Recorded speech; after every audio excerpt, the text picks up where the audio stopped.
आप है consumer TV के साथ और हम कंज्यूमर इंटरेस्ट की चंद खबरें आपके पास लेके आ रहे हैं।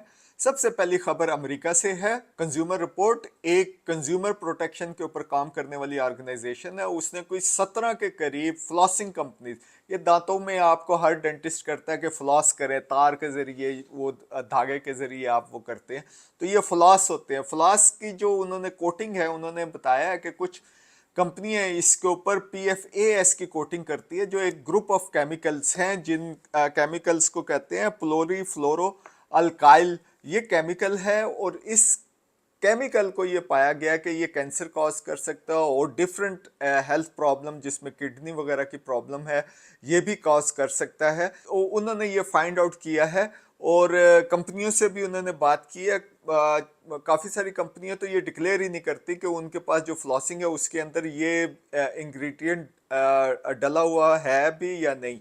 कुछ ने वो किया हुआ है। सो उनकी ये रिपोर्ट है कंज्यूमर्स के लिए, और हम आपको एक लिंक भी दे रहे हैं, जो एक टीवी के ऊपर भी इनकी रिपोर्ट चली है। उनकी ये रिपोर्ट कंज्यूमर को ये कहती है कि ये कोशिश करे कि जहाँ पे आपको लिखा हुआ नजर आए PFAS, तो उसको वो इस्तेमाल ना करें। कोशिश करें कि बगैर कोटिंग के जो होते हैं ये फ्लॉसिंग के प्रोडक्ट्स, उसको आप इस्तेमाल करें। खासतौर पे कंपनियां जो हैं वो डिक्लेयर नहीं करती। वो कहते हैं ये जो फ्लेवर्स वगैरह डालने होते हैं, ये हमारा जो कंपटीशन है, हम दूसरे कंपेटिटर के साथ हम एज लेना चाह रहे हैं, लिहाजा वो डिक्लेयर नहीं करती। तो कोशिश करें ये कंपनी तमाम चीज़ें आपको डिक्लेयर करे ताकि आप चूज़ कर सकें अपने अपने जो फ्लॉसिंग की वो चीज़ें हैं।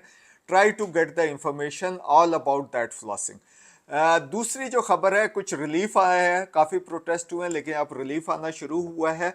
नेपरा जो national electric power regulatory authority है, जो पाकिस्तान की है, जो ये प्राइसेस डिटरमिन करती है बिजली की, उन्हें रिलीफ देना शुरू किया है। काफ़ी प्रोटेस्टों के बाद है। अच्छा, रिलीफ कोई इधर उधर से नहीं आया। वो बेसिकली जो कैलकुलेशंस हैं जो पहले पिछले सालों में की गई थी, उसमें रद्दोबदल हो रहा है। पहले कैलकुलेशंस ये की गई थी कि इस साल यानी जून से लेकर जुलाई 2025 तक इन्होंने 20% रेस दी थी फ्यूल प्राइस एडजस्टमेंट में। ये क्योंकि बिजली बनाने के लिए मुख्तलिफ किस्म का फ्यूल इस्तेमाल होता है, जिसमें हाइडल भी है, जिसमें न्यूक्लियर भी है, जिसमें कोल भी है, जिसके अंदर LPG भी शामिल है, गैस भी शामिल है। सो ये मल्टीपल होती है। तो उसकी प्राइस को डिटरमिन किया जाता है कि ये कंपनियां किस प्राइस के ऊपर खरीदती हैं। तो ये जो इन कंपनियों को 20% रेस दिया गया था पिछले साल के हवाले से, जो अब जो प्राइस आ रही है वो तो इससे कम पड़ रही है, क्योंकि 80% जो है डोमेस्टिक सोर्सेज हैं, 40% उसमें हाइडल है, इसके अलावा न्यूक्लियर है, लोकल आप कोल इस्तेमाल कर रहे हैं।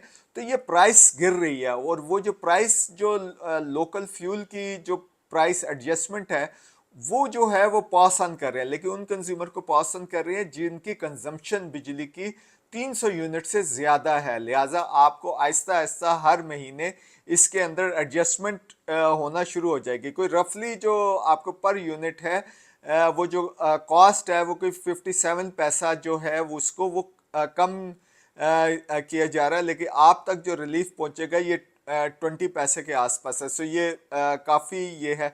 अच्छा, बार बार हम ये एक जो पॉइंट एम्फिसाइज कर रहे हैं, नेपरा के अंदर जो कंज्यूमर्स की वॉइस है वो बहुत लिमिटेड है। ये डाटा कहाँ से आता है, ये कितना अथेंटिक डाटा है, ये बहुत क्वेश्चन मार्क्स है। सो आप बहुत सारी जगहों के ऊपर आप देखते हैं कि राउंड अबाउट नेपरा भी लेता है और इस किस्म के एडजस्टमेंट करता है। तीसरी खबर है बैंक की। जो स्टेट बैंक की रिपोर्ट आई है वो ये कह रही है कि बैंक जो है वो 11.5% वो एक्सपेंड किए। अच्छा, एक्सपेंड किए तो क्या कंज्यूमर को इसका कोई फ़ायदा हुआ है? नहीं, इसका कोई फ़ायदा कंज्यूमर को नहीं हुआ। बेसिकली हुआ क्या है कि ये जो गवर्नमेंट है वो इनसे बैंकों से लोन लेती है, और ये जो 2025 तक है, ये बैंकों से जो डोमेस्टिक यानी लोकल बैंकों से कोई रफली 9 ट्रिलियन के आसपास का लोन ले गए, यानी 9 खरब के आसपास का ये लोन ले गए। और ये बैंक कर क्या रही है कि ये आपसे पैसे लेते हैं, आपको अपना मार्जिन रख के आपको वो इंटरेस्ट देते हैं, और उसके बाद जो है ये गवर्नमेंट को लोन दे देते हैं। लेकिन कंज्यूमर को कोई वो प्रोडक्ट्स वगैरह ऑफर नहीं कर रहे जिसके अंदर कंज्यूमर अपनी जो इंडस्ट्रियल आउटपुट है या अपने बिजनेसेस वगैरह चला सके, या डेली के कुछ और कर सके। जैसे कार के अंदर भी जो फाइनेंसिंग है वो नीचे जा रहा है क्योंकि interest rate is on the higher side.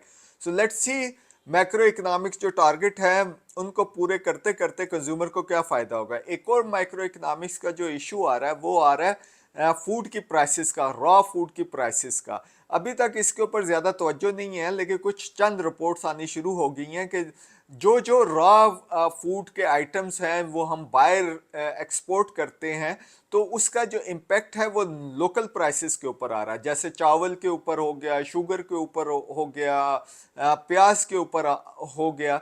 तो एक तो ये है कि एक्सपोर्ट जब जाता है तो वो हमें काफ़ी फॉरेन करेंसी आती है और उसके वजह से हमारे मैक्रो इकोनॉमिक से जो वो टारगेट है वो अचीव होते हैं। लेकिन जो गवर्नमेंट के अंदर प्राइस मैनेजमेंट का सिस्टम नहीं है हमारे पाकिस्तान में।